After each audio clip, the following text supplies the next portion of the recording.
Hey, what's up, folks? It's Mark of Obscure Mics, and I am back. I'm going to give you guys all kinds of Christmas treats, Christmas videos, live streams, all kinds of stuff. It's the season to give, and I hate Christmas, but I'm going to give anyways. Yep. So anyways, special video today.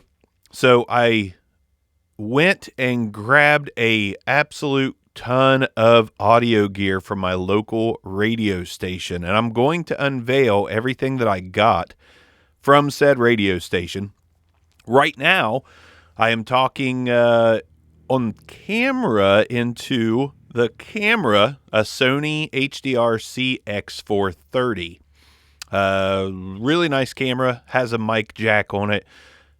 Listen, I didn't pay anything for this. If you look at everything that I got from the radio station yesterday, I didn't pay hardly. I paid $170 for like 30 pieces of gear, mixers, channel strips, this camera, a reel-to-reel machine, a Tascam 32 reel-to-reel machine. I got an absolute shit ton of stuff. I don't know what this video is going to look like because I wanted to record with this camera and I wanted to wire directly into the mic jack and just see how the Avlex AVS77 sounded wired directly in.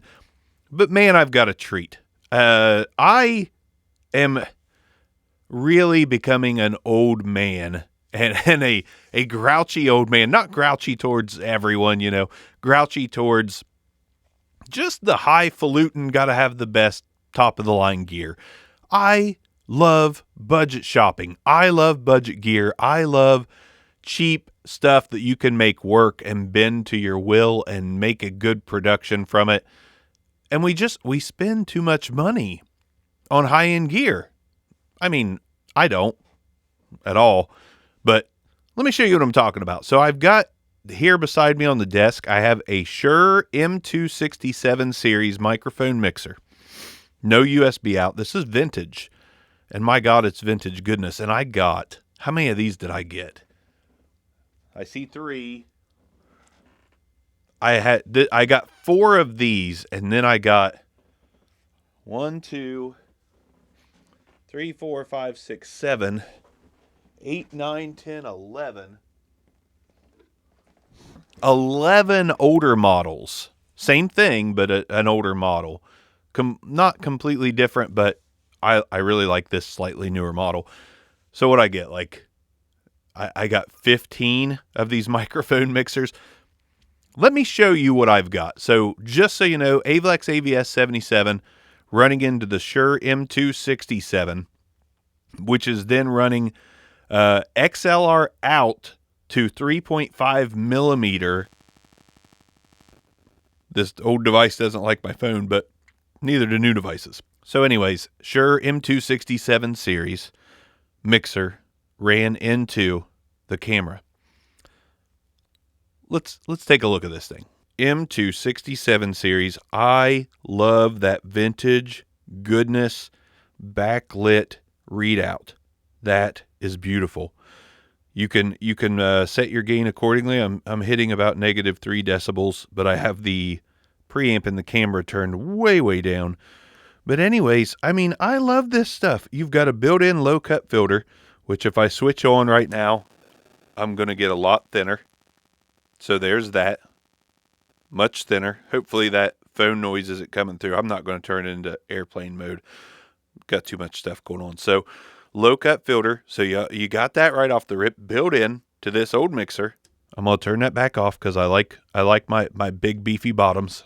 That's what she said. Love my big beefy bottoms. You got a built-in limiter, and I've got that turned on just for the sake of this video because I don't want it to go too high and too loud. I don't want to clip and all that. Now, a limiter, of course, is basically a brick wall. It's going to stop certain sounds from going above a certain threshold. I don't know what the built-in threshold is on this Shure M267 series, but I know I appreciate a limiter. And you got 4 channels, all with low-cut filters. You've got a phantom power button on the back. You've got a headphone jack, of course, too. So, monitoring. And granted, my headphones are turned all the way up, but my gain is turned way down on this thing. Way down. Actually, it's on a 3, and my output level is under a 3. So Let's take a look at the back of this beast without messing up my whole signal here, without jacking everything up. So on the back, you've got a view range, VU range. I'm not real sure what that means. I'm not going to lie. You got a phantom power switch on and off. How awesome is that? 30 volts phantom power, which is powering the Avlex just fine. I've tested a ton of mics in my studio so far. No problems at all with any of them. And then you've got mic line output. So if you want to do an XLR to a 1/4 inch, there you go. And I also, so there's my mic input there. We have a mix bus port. And here's the line mic output. You can set that to liner mic. Of course, I've got it set to mic. And like I said, this cable here, this is just an XLR to 3.5 millimeter. And I got the 3.5 millimeter running into the camera there that's above my monitor. Ignore the messy studio. But man, I'll tell you what else I did with this thing yesterday. I plugged my Tascam DR10X plug-on recorder into the out port and recorded a podcast. So I didn't even need a computer. I didn't need anything. The Tascam DR10X does a negative 10 decibel backup recording. So if I had my levels offset or a little too high, or, you know, if it was a little bit noisy, I had a backup track. That's what's great about the Tascam DR10X. So literally I plugged my recorder into the back of this old vintage device right there. And I just hit record on my recorder, set my levels, did a podcast basically with just this and the Tascam DR10X. And let me say, it sounded pretty good. It sounded pretty good. So wanted to bring you guys a little video today about the Shure M267 series. I will absolutely give you guys the breakdown and tour of all the gear that I bought. That, since it's Christmas, I'll probably do that in a day or two. That'll probably come out pretty darn soon. Again, if the video quality is not fantastic, I'm sorry. I had to test this out, man. I got this for next to nothing. It just needs a battery, but it came with a wall powering source. Fuck. What the hell? Why can't I talk? I can plug it into the wall and just go. No problems. It's got 32 gigs of internal memory and an SD slot and a mic jack and a headphone jack and a hot shoe mount on top and GPS built in. It's a nice camera from like 2014. But hopefully you guys enjoyed taking a look at the Shure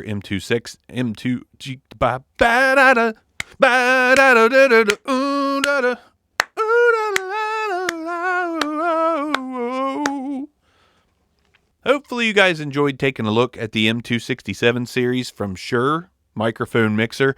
Again, man, 4 microphones, Phantom or not Phantom, plug-in XLR Tascam DR10X. That's a hell of a device, man. That's one of my favorite devices of 2021, and it was one of my favorites of 2020 and 2019 and 2018. I love that thing. It just gives you a lot of options with a lot of different things. But the Shure M267 series, like, I'm 1000% keeping one of these because I really like this vintage shit a lot. I would rather use this and use adapters and cables to get what I need over using a big time device any day. My only issue with this, I would use this as my main podcasting device. No shit, if it had multiple headphone out ports. But I have the worst luck ever with headphone amps. I've ordered 3. None of them I thought were good enough to be in this studio. I just don't like using those. That's why I bought a PodTrack P4. Just as a, I need to podcast now with people kind of device. Easy, quick, no setup, no problems, no issues. Not the greatest device in the world, but really good. But yeah, if the Shure M267 had more headphone outs, my God, this thing would be sitting on my desk right here in front of me all the time. Especially if it sounds good plugged directly into this camera, and especially if that sounds good. We'll see. Maybe I'll just have to get a really nice video camera to wire this straight into, as long as there's not a bunch of noise. But again, Shure M267 series mixer. Hey, if you want one, holler at me. I'm going to holla. I'm going to put them on reverb, but if you want to kind of jump ahead of the game and get one, by all means do. If not, no big deal. And again, I got a vintage model that's a little more vintagey than this. I'll put the model number in the description down below. But man, I'm really digging this device. Love it. Love stuff like this. Obscure mics. I'll talk to you guys later. Thanks for joining yesterday's live stream with Bronson. I love my boo Bronson. And we're going to try to do that once a month for you. So thanks for watching yet again. Peace out.